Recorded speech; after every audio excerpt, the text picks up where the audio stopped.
entrepreneur, author, and speaker on today's episode of Rooted in Progress, Mr. Gary Hartfield. He's going to join us to tell us his roadmap to success. Rooted in Progress starts right now.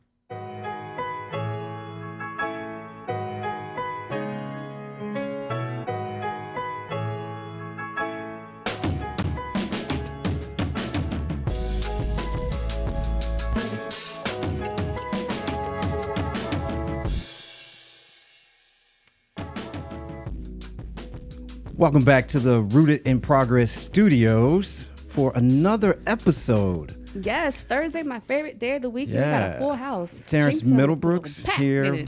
Terrence Middlebrooks here with Naisha Harper. Good morning, y'all. It's October, Naisha. The year is going by so fast. I'm telling you, like I feel like we just celebrated January 1st, Black History Month. What else? All the things. Easter, all of that just recently. MLK Day. I'm telling you, man. Spring. And here it is. We're already in the month of October. It is Thursday. It's going to go October, November, December.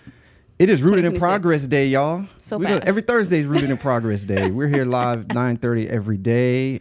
We got a heavy hitter in the house today, man. You excited, Naisha? I am. Okay. Let's welcome him Let's go ahead and bring him in. Mr. Gary Hartfield. You may know his name in the Tampa Bay area, but do you know his story? We're going to dive into that today. Welcome. How you doing? Thank you. Welcome, I'm Gary. great on this Thursday morning. I like that. You may know his name, but do you know his story? Right. I had the pleasure of just meeting Gary probably, 3-4 years ago, Gary? Yeah, I think so. But just recently, since the launch of his book, The Journey to Success, I got a chance to know his story, and man, how impactful. So Thank you. Yeah. We tried to bring something new and innovative to the book audience and share something that was powerful and uplifting. yeah. So for those people that don't know all about you, Gary, and they might have heard the name and they might not have heard your name, Yeah. tell us a little about who Gary Hartfield is. A little bit about who Gary Hartfield is. Yeah. So my story is probably captured best as a romantic tragedy that turns into triumph. I am a son of small town, rural Florida, and I'm from the Panhandle originally. A graduate of Florida A&M University and the University of West Florida. I completed Florida A&M in engineering and the University of West Florida with a Master's of Business Administration degree. So I am a true Florida native, one of the last remaining few. In addition to that, I'm a father, I'm a community advocate, and as you mentioned earlier, I am a 2-time published author. That's awesome, man. Yeah. That is amazing. You said he went to FAMU. I was actually just there this past weekend. That's a nice campus. Very nice campus. I mean, if you're anywhere close to FAMU, it is transformational. The knowledge, the culture, everything that the Florida A&M University has to offer just uplifts and empowers. Yeah. I'm a little biased, as you can tell. Go Rattlers, though. Gary, let's just talk about a little bit about your upbringing, man. And you say you're from a small town here in the state of Florida. Yeah. What was that like, man, growing up, man? And what was that vision of just the success that you've had? When did that start? So growing up in small town Florida, I was born in 1970. So the opportunity to grow up, to play sports, to roam in your community where everyone knew you, Right. they knew your parents, and they were concerned about your overall well-being. That was a different time. Yeah. But the community was 100% behind you. So you see a lot of times how the community, small communities kind of shut down on football night, on Friday nights. Yeah. That was Definiak Springs. Everything shut down and everyone went to the football game. And I was privileged to play football at our local high school at Walton Senior High. So it was truly an honor and a privilege to grow up in small town America. The only drawback that I would say is that we didn't have some of the advanced courses that you generally would find in a larger city, like your honors, your AP, your IB kind of curriculum. So when you transition into post-secondary, you are at a little bit of a disadvantage in that regard. But being able to sleep with the doors unlocked to be able to allow your kids to kind of roam freely throughout the city. It was wonderful. So Walton County, where Defuniak Springs is, the north end of the county is very rural. That's where I live. The south end of the county, it's Sandestin, Destin, Florida. So very different areas in terms of demographics and socio-demographics. But, one county, so we had the advantage of being at the beaches, being on a farm, all those things. It was a tremendous opportunity to grow up and just develop as a young man. Now, did you, you say you were the first generation college student. Yes. I mean, some small towns like that, you tend to fall into that trend.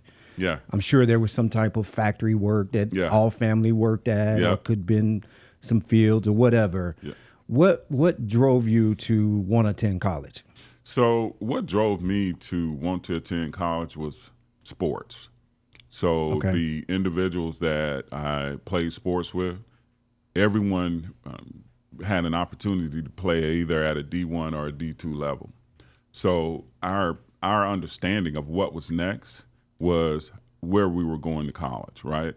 And I find that also with my daughter, Armani, who's a graduate student at the University of South Florida and plays on the volleyball team. So what happens in those settings is you become who you are associated with, right? We've heard that cliche a number of times, how who you associate with is an integral part of who you ultimately become, right? And what you aspire to. So our aspirations was based on everyone doing well in school and everyone going on to the next level and maybe playing college football, college baseball, something along those lines. So for me, being the first generation student, it was tough, right? Because your parents don't have all of kind of the prerequisite understanding that's required for you to be successful. But there's a want to on behalf of myself and others to get there and to start making a difference, to build legacy for their family. So the want to, in my case, was just enough to get me through. And I think we find that in a lot of our first generation students. There's just a unquenchable desire, and that want to helps them get to the next level and create legacy in their family, and therefore elevate the family. Nice. So at a young age, you knew you're like, I'm going to be like the start, but my family is going to be the finish. Like everyone that comes behind me. You said you have 3 kids. Yeah. So are you like what's what I'm trying to say? Are you putting those values into them as well? I am. So what's great about it is that they see my grind. They see how I show up in the community. So the conversation about going to college, we don't necessarily have that conversation. There's an unwritten expectation that whatever it is that they want to aspire to in life, it has to be greater than what dad has done. Yeah. So they know that they stand on my shoulders. They know that anything that they aspire to do, I'm with them 100%, right? So what's a little bit different is that dad had an opportunity to complete his undergrad degree, to complete his grad degree, to do post-grad work at Cornell. So they understand that whatever it is they aspire to do, I've kind of experienced it or have some type of exposure.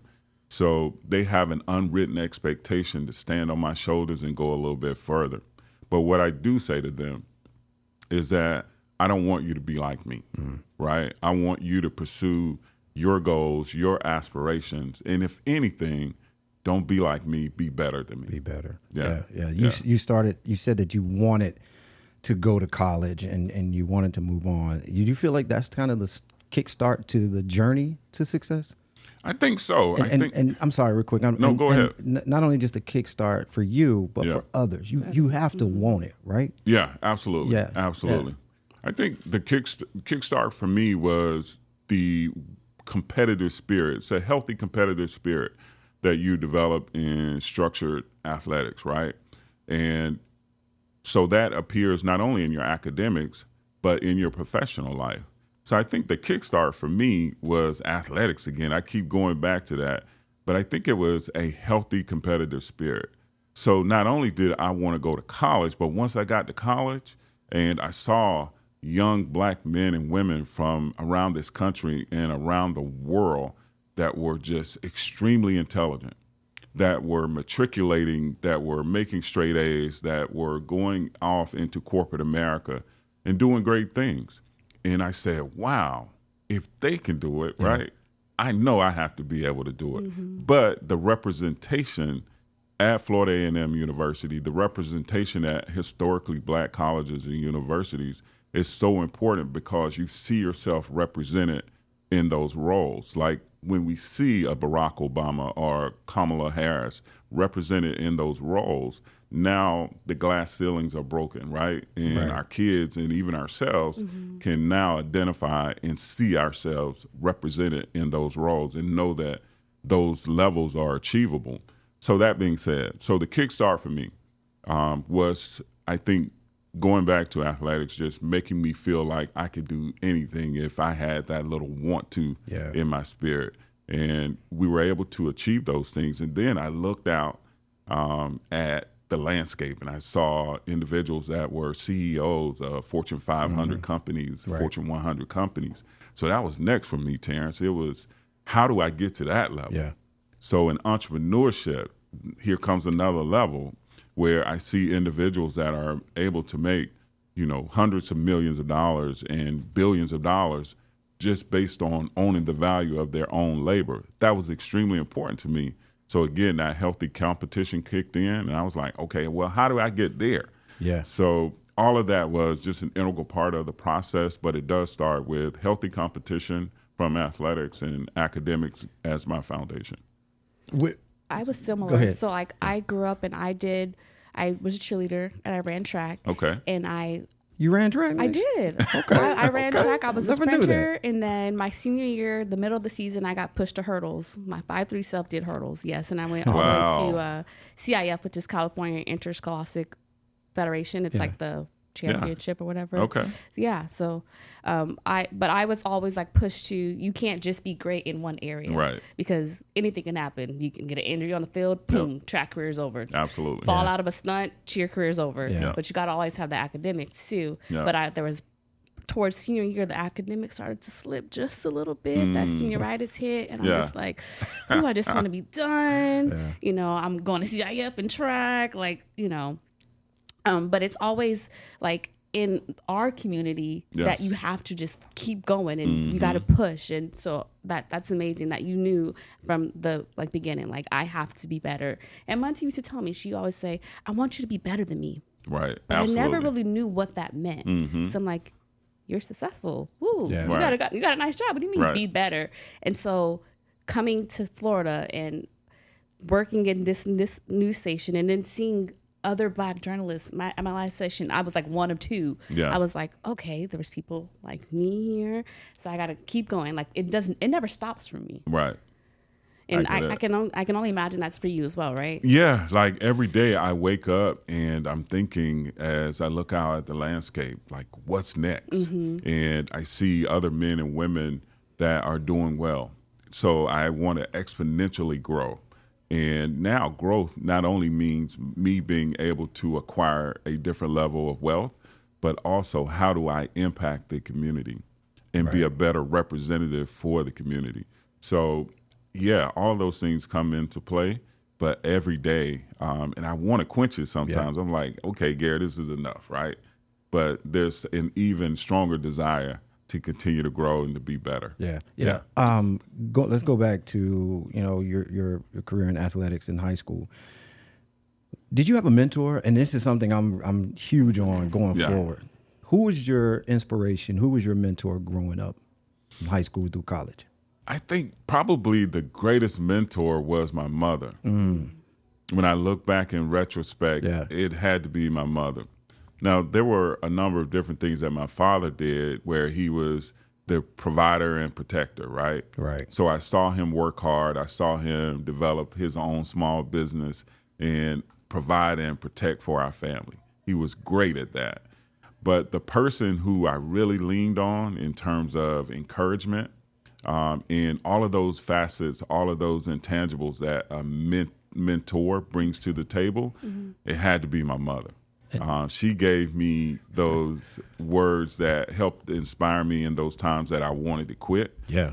She gave me prayer. She gave me spirituality. She gave me actually a path into manhood.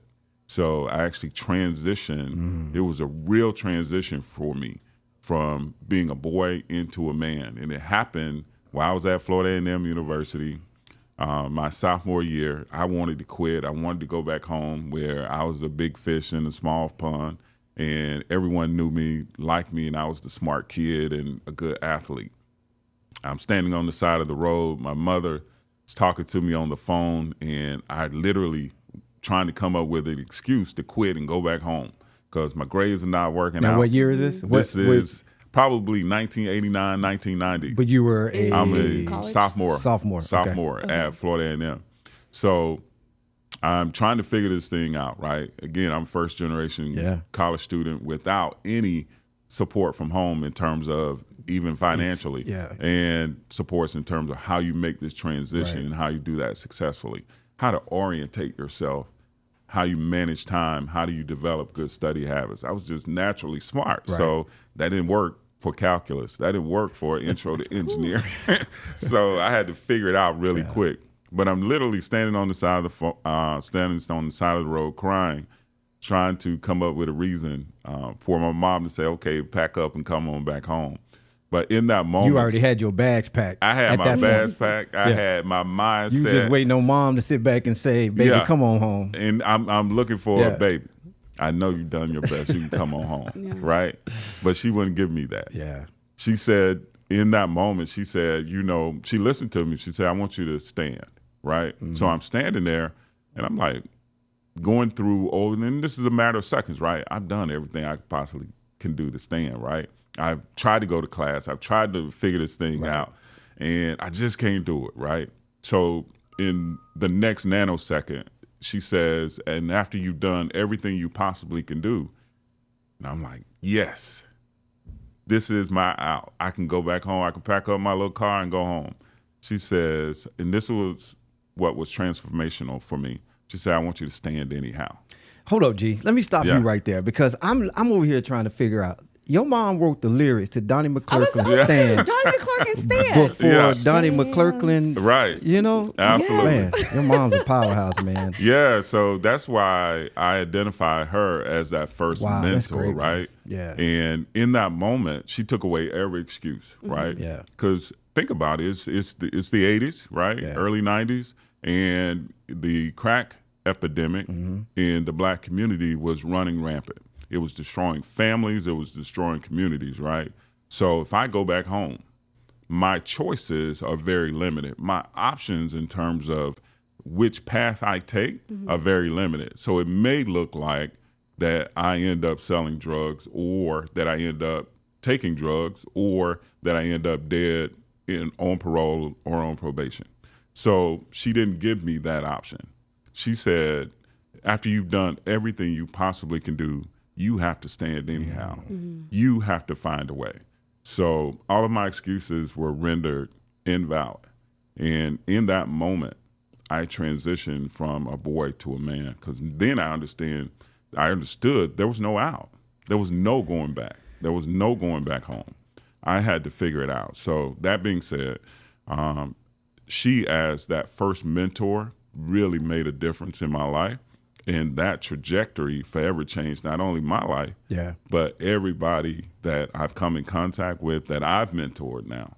And for my kids, what they see is a product of that black woman saying to me that you have to stand. And after you've done everything that you can do, stand anyhow. So that translated not only in that moment, but every moment thereafter where I wanted to quit. Whether that was in entrepreneurship, in corporate, or whatever the case was, when I wanted to quit, I can refer back to that moment. Stand That's anyhow. Beautiful. And that's one thing I remember having a conversation with my older brother, who was at the time in the military, and I think I was 24, 25. And he told me, he said, man, listen, every boy goes through this transition. That transition of boy to a man. Yes. Some get it early, some get it later in life, some don't get it at all. Right. And just those little words right there opened my eyes up to that transition. Yes. Like, it's time to put down the boyish, childish ways, Yeah. and become a man and step up to the plate and do what you need to do. Yeah. And one of those things was, don't quit. Yeah. So I'm going to dive deeper into more mentoring and just how important it is for you right now. You and I met kind of through a mentoring. Yeah. I can't quite put my finger on it how, but I remember there was a group of guys. You added me to that text message, and then we met up, went to dinner, and I remember sitting around these guys, and I think I just first moved to Tampa, maybe been about 2 years, and didn't know these guys at all. Yeah. Didn't quite really know you. Yeah. But everyone just kind of started opening up. And just, how long ago was this, Terrence? This probably about 3-4 years ago, maybe. Yeah. And so it became a accountability thing. It became a encouragement, so on and so forth. So Gary, talk about today how important mentoring is for not just men, but for people in all aspects of life. So in that moment that Terrence just shared, those individuals, those young men were graduates of the Toba Leadership Institute. Yeah. We created the Toba Leadership Institute coming out of COVID. And as you're aware, the issues in the Black community were further exacerbated out of this global pandemic. So as there were issues as it relates to financial disparities, mental health disparities, physical health disparities, they were just further exacerbated. Then on top of that, you had the murder of George Floyd, of Ahmaud Arbery, of Breonna Taylor. All of these things are happening in real time. And what changed our country overnight, and I say this and it's so powerful, what literally changed our country overnight, if you think about back to the Civil Rights Movement, what changed our country was men and women that were white, that were Black, that was of Jewish descent, that was of European American descent, fighting for civil and human rights, right? In the 21st century, the greatest, most pivotal advantage and freedom fighter has been technology. It has literally been the cell phone. Yeah. This young Black girl was bold enough to continue to tape the murder of George Floyd on her cell phone. And that was released to the world, and the whole world was in an uproar. As this person that was supposed to be there to protect and serve the community kneeled on his neck and literally killed him in broad daylight in front of an audience, right? So the Toba Leadership Institute was born out of all of those issues, and we wanted to move past just the episodic moments in our communities when these things happen. The episodic moments look like our marches, our protests, and speeches. Those things are important, right? But we have to move past that into long-term sustainable solutions that help us change policy so that those things never happen again. Yeah. So as those individuals transitioned, matriculated through the Toba Leadership Institute, we built the Leadership Institute. TOBA stands for the Tampa Organization of Black Affairs.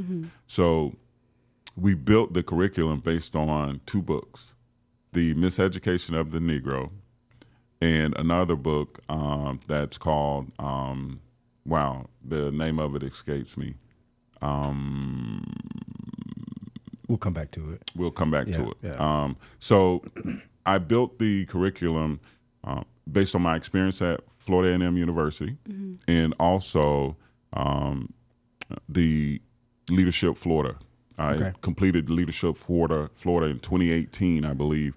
So we built the curriculum, built the programming based on those experiences, and we were able to round out this program. Those young men and young women completed the program, and they were able to now become empowered in a way that they were hungry, and they're still hungry. And what I wanted to be was intentional about continuing the programming and their access to me after the actual program ended. So we do lunch, we do dinner, and just get together.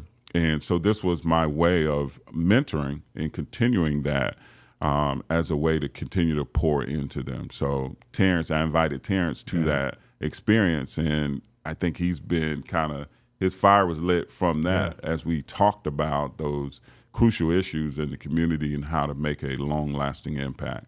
Are those programs still around? Yeah. The Leadership Institute still exists. We've graduated more than 100 individuals from that program, and it continues to go.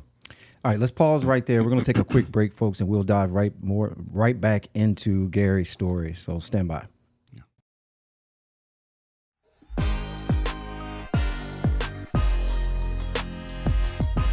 Kept coming.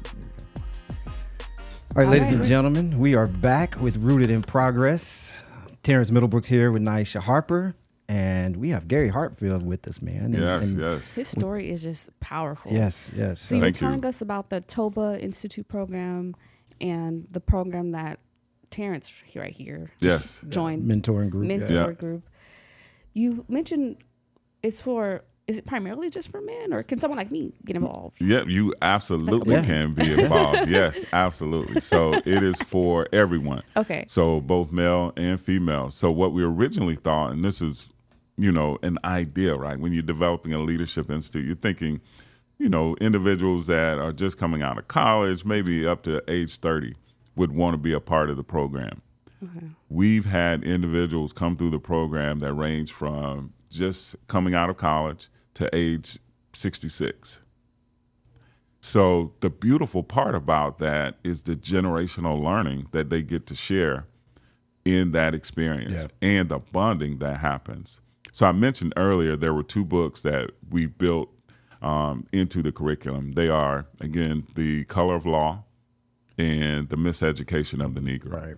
And what The Color of Law does, it gives factual documented information about the disparities that happen in American society, and it's no longer based on emotion. It's based on factual documentation of how our local, state, and national government created systems to disenfranchise the Black community.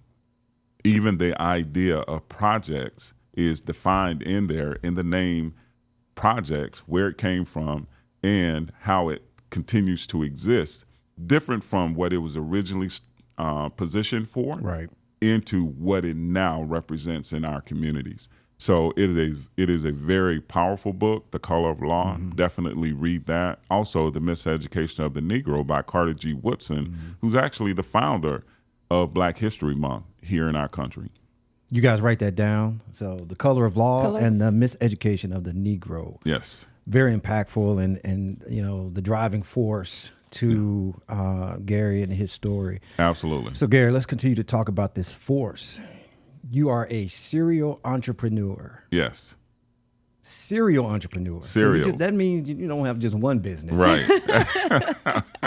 You got multiple businesses. Yes. Let's talk about that. Let's talk about what entrepreneurship means to you and some of the business that you own and are part of. Yeah.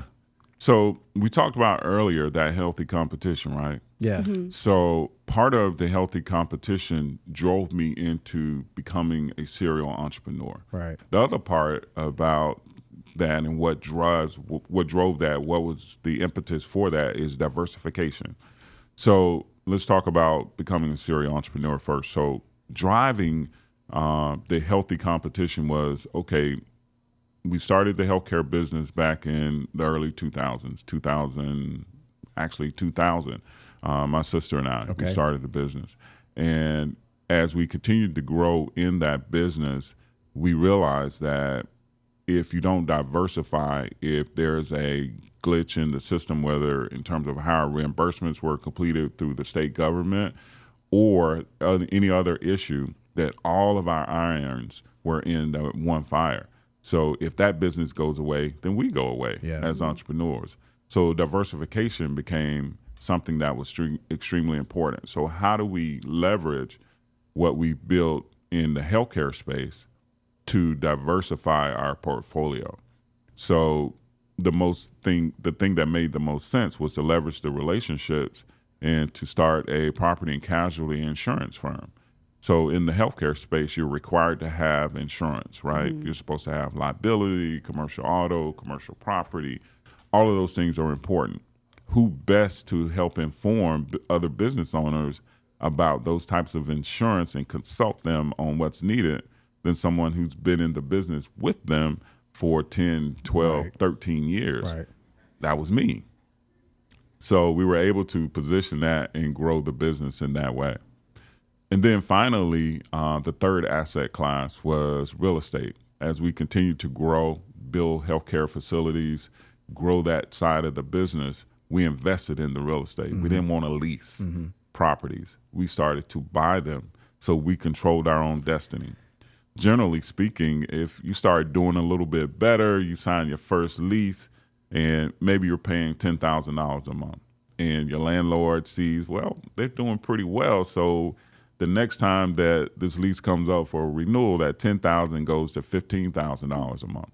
So there's a significant increase just based on the presumption that you're doing well. Right. Mm-hmm. So if you own that asset, you don't have to worry about that lease changing. In addition to that, in owning the asset, there's appreciation that's happening. There's equity that's being grown in that property. So not only are you paying yourself as it relates to that lease, but you're also growing equity, which is, for me, it turned into a whole asset class, a whole another business for me. So for me, our three asset classes are healthcare, property and casualty insurance, and finally, real estate. So from a healthy competition standpoint, we wanted to say, okay, let's take a look at what's going on in the marketplace and how do we continue to grow and become competitive. And then finally, from a not only the healthy competition, but also being just competitive. But the other part of that, I'm sorry, I got kind of thrown off there. Yeah, we had some little commotion going on back here in the studio. So, do you host workshops? Yeah, we do workshops. In fact, the workshops that we've started to do are based on our books. So we were able to take the different subject matter and share through what we call masterminds and share with the audience, share with individuals these like key points to talk about and share with individuals. Well, I'm telling you, man, we got an hour with you, Gary. Yeah. Shoot, we need 2 or 3 just to dive in just that aspect of your life, man. So, absolutely. Yeah. So going back to these workshops that Naisha talked about, just talk about your involvement, your community involvement. You're real big into that. Yeah. Folks, if you don't follow Gary Hartfield, then you should. You can give the shout out here lately on where they can follow. Thank you. But just Google Gary Hartfield. But you want to talk about community involvement. I don't understand. The good Lord created 24 hours in a day. Gary uses probably 25, 26. I do. You know, so you really, the man is everywhere. And so let's talk about your community involvement and how important it is to you. Well, right before you to answer pass that knowledge question, on I just want to ask, what does community mean to you first? Yeah.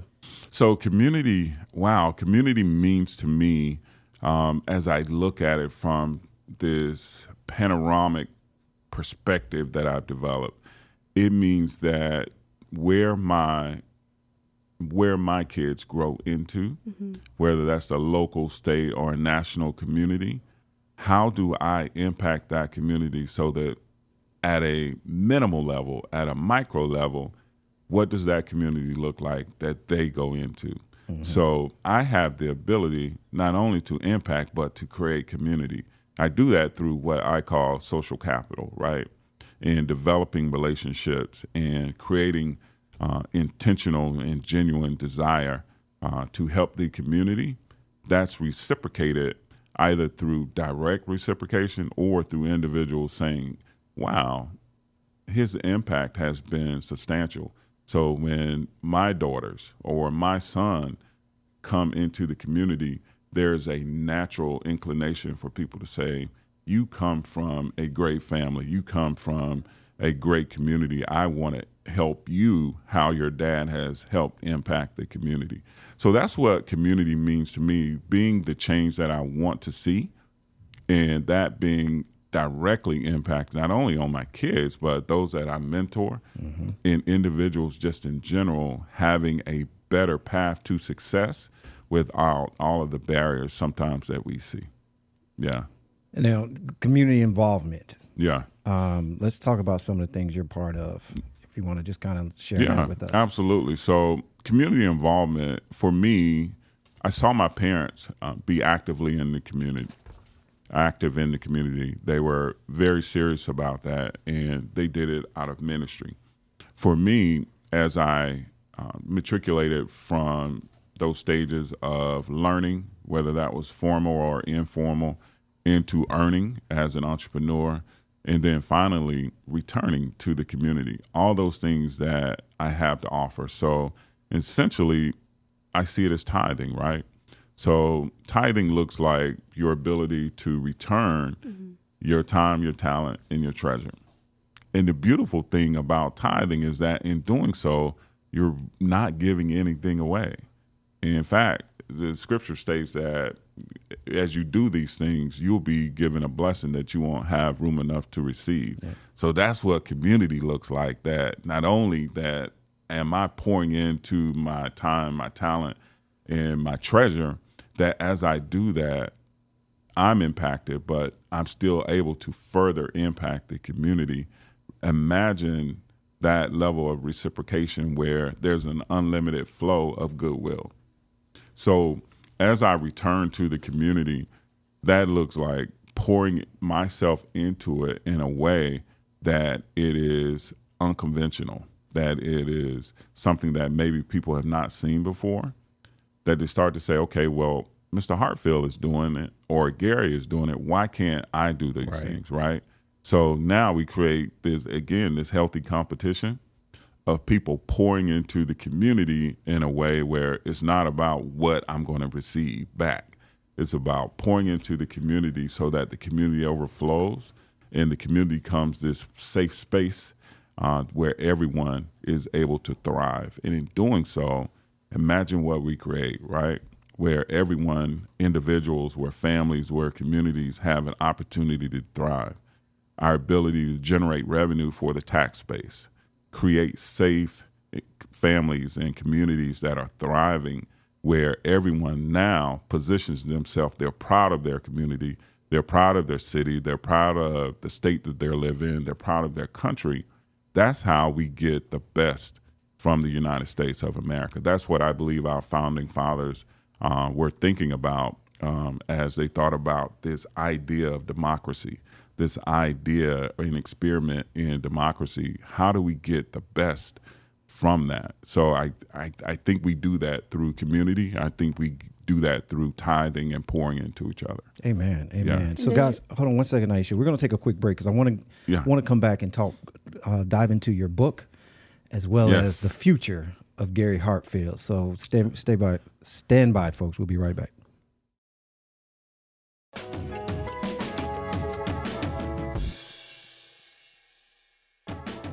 You were trying to get my attention. Welcome back to the Rooted in Progress Studios. Terrence Middlebrooks here, Naisha Harper, and we have the Gary Hartfield in the building again, guys. Hey, listen, if you're just joining us, Gary Hartfield's here is just talking about his life, his story. If you know Gary's a huge philanthropist here in town of Tampa. And if you don't know him, if you do know him, the next question is, do you know his story? What a very, very powerful story. Just talk about just where he come from, a small town in Florida here, to where he is today. So Gary, last segment was just talking about the success of community, the importance of community involvement. So let's dive into the book, The Journey to Success, Gary. Yes, this is an amazing book. Let me see that. That look a little. Yes. It's a very easy read, but it's a lot lately. But it's a very impactful book. 20 chapters, folks. You can knock this out in a couple days. Gary, talk about this. Talk about the motivation of you sitting down and starting to write. Absolutely. So the book was actually inspired by a tremendous friend of mine, Valerie Goddard. So she gave me years ago a book with a beautiful cover on it, and it had a nice letter that kind of was an introduction of why I should write this book. and make this happen, to tell my story, right? And as I opened the book, all of the pages were blank. So the idea was to inspire me to share my story, to write it down and share it with the world. So as I thought about it, I was like, wow, what a huge challenge, right? So generally your friends will say, Terrence or Naisha, you need to write that book. You have an amazing story.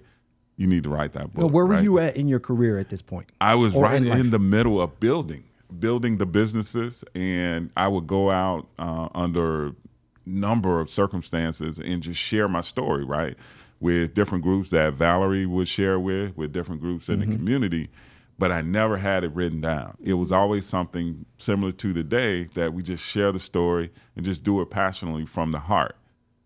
She would always just say, okay, Gary, you have to write this down. She would admonish me that you have to write this down. You have to tell your story so that not only in our local community, people get a chance to share with you in this story, but they also get to share it beyond the state, beyond our country, behind our walls, to be able to share this story and impact people. So I said, okay, I took the challenge and I sat down and I wrote this book. Was it a bit intimidating? So at first it was. So here's one thing that you have to know in terms of writing a book is that you don't know what you don't know until you have to write it down. Yeah, exactly. Wow. Right. So having to pull creativity, having to pull the words and the experience out of your mind, out of your brain, and put that onto a piece of paper is one of the hardest things you'll ever do. Right. But it's one of the most rewarding things that you'll do as well. In that process, it's both therapeutic and it's both cathartic. So doing that, I would definitely recommend for everyone, because we all have a story, right? I would definitely recommend that you write your story and share in writing and being able to really just impact the world in that way. Yeah, I think writing things down on paper helps you formulate the words you don't think you know how to verbally say. Yeah. I know that helps me a lot. And I look at it as self-reflection, not like, oh, this is what I did today and this is what I ate. And it's more of okay, this happened and I got mad, but why was I mad? Or this happened and how can I make sure that something else happens? It's always the next thing, and kind of self-regulating myself a little bit. Yeah, absolutely. In part of your book, Gary, you talk about confidence. Yeah. Talk about confidence in writing this book, or when you were getting that blank. Not only were you intimidated, but where did you find the confidence to keep going? Where do you find the confidence to keep going? So in writing the book, as I talked to my writing coach, and I would definitely recommend that you get a writing coach, I learned early that you don't have to, when you write the book, it's not supposed to be perfect, right? So you're writing it, you create the draft, and then your writing coach, the editing team, your team helps you define the words and pull together the final draft, right? And what you really want to share. But when you're writing, learning that through that process, it doesn't have to be perfect. You just got to get it out. So in that process, that's where the confidence came, because now you're sharing and your team is going through and editing and they're pouring into you. They're helping you build this beautiful story, right? So your confidence now starts to grow and you're able to share and dig a little bit deeper, because there's so many different levels to the human mind and to the human brain. Some things that you've actually forgotten, that's your own story. But your team helps you to remember those things and bring those out in a powerful way. And then your confidence begin to grow in doing so. So I would say definitely, if you feel like, well, my story isn't that amazing. Yeah. You have to share it, because your story may be the breakthrough for someone else. Well, and I think, I'm sorry, Naisha, I think the real thing is that you gotta get past the battle in your head. Yeah, absolutely. Because I'm not gonna lie, man, I'm a talented guy. I'm gonna toot my own horn. Get animation. Yeah. I'm gonna toot my own horn here. I'm a very talented guy, but I fight and battle, with myself. Yeah. Just for the simple fact of I don't think I'm good enough at times. Right. Yeah. Absolutely. Or I don't think I'm good enough to where somebody else want to know about my story. Right. So that's just kind of, I really feel like once you kind of get that battle out of your head, then you can build that confidence to proceed forward. I'm sorry, Nisha, I cut you off right before I said that. I can piggyback off what you're saying, because when do you know, like, okay, this may be oversharing?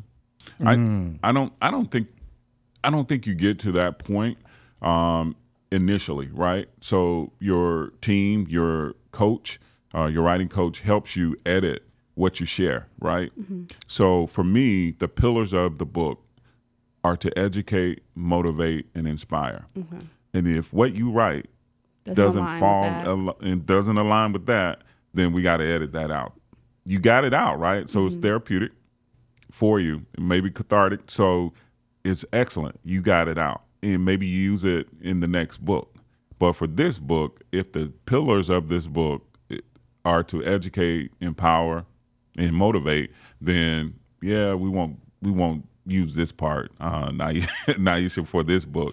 But maybe for the next book, we'll use what you feel like, or what your team feels like was oversharing. That makes sense? Yeah, it does. Yeah, it does. Absolutely. So with this book, The Journey to Success, I wrote these words, and they were so inspired that I forgot about the words, right?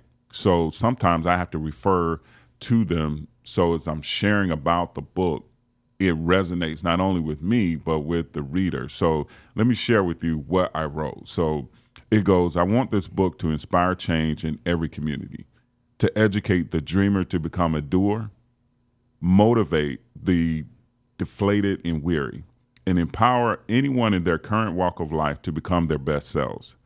I can't live your life for you, but it's my goal to provide a spark. I hope you'll take it and light the fire that will help change the world. So the words, I have to be honest with you, right? They were so inspired that I didn't remember them. Wow. So as the team put the words on the back cover of the book, it moved me in such a way. I was like, I wrote that, So that being said, for me, the transformational part about writing the book came through those times where you're actually inspired spiritually to write, and you don't necessarily recognize or remember what you've written. So it's that powerful. And with a great team around you, they help pull that out of you. Gary, I'm sorry, man. We have about 5 minutes left for this podcast with you. So I wanted you to just kind of touch base a little bit on your foundation, All Heart Foundation, briefly, as well as how folks can get in touch with you, follow you, all that. But most importantly, tell us real quick, what does the future hold for Gary Hartfield? So that's a loaded question, right? So the future holds for me, as we talked about earlier, as I go through those different phases of life, from learning to earning to returning. I've served my community through various boards and through various activities. The next level may look like a run for public office. And that may look like the run for mayor here in the city of Tampa in 2027. So that's what the future holds. That's where I'm convicted to help make a difference at the next level in our community. In addition, I want to continue to just pour into our community, and in doing so, help to define what leadership looks like. Right. So Desmond Tutu defined leadership in this way. He said, leadership is, number one, you serve on behalf of the people. It's not for self-aggrandizement. You serve on behalf of the people. Yeah. The second thing is that you sacrifice. You have to be willing to suffer and to sacrifice for the people that you're willing to lead or that you're trying to lead. And then finally, you must inspire. You don't inspire people based on what it is that you're trying to accomplish. You inspire them to achieve their aspirations. So for me, as I look at the next level of service, it's espousing those three tenets of leadership and making sure that as the mayor of Tampa, that leadership looks like those three tenets, that Bishop Desmond Tutu. Well, man, Gary, You go, like, Mr. Hartfield. Yes, we Thank just you, I feel like we just started, man, and I can't believe we've actually got 52 minutes in this quick. But real quick, before we wrap up, man, please tell folks again how they can get in touch with you, how they can just follow you, all the above. So Facebook, Instagram, LinkedIn, at Gary Hartfield, simply my name. If you Google Gary Hartfield, you should be able to find me. Our books, both my first book, which is Stand, which is my memoir, as well as The Journey to Success, is on Amazon and all the major outlets. Just Google my name, Gary Hartfield. Yeah. And we also have the Audible version of The Journey to Success coming out hopefully in November. And we have some very special accompaniments to that book that include a mastermind session that's very powerful. In fact, my brother called it brilliant. Yeah. So if your family members tell you it's brilliant, you did something right. You did something right. Amen to that. So those are the ways to reach me, and I look forward to staying connected. Well, Gary, we want to thank you for joining us here in Rooted in Progress on this Thursday. Thank you for this opportunity. Getting you in here, my guy, is like an act of Congress. So when you're ready to launch that campaign, you know where to find us. All right. Thank you. Thank you. Well, Naisha, we are grateful that, Gary joined us here, and man, he dropped some nuggets. So I hope you were taking notes, right? Were you taking notes on some? I didn't have a pen today, but I'm gonna rewatch this episode like I do all the other ones, because you were like, put the book down, but I was very curious. So thank y'all for joining us. Be sure to follow us on all of our socials, Instagram, Facebook. We are live every Thursday at 9:30. You can catch the full episode on YouTube, Spotify, Apple Podcasts, and the WFLA app for your streaming TV or your TV. I'll get that right. Something like that. Something like that. Well, we want to thank you guys for tuning in. So if anything, stay rooted. Stay rooted. Thanks, See you folks. next week.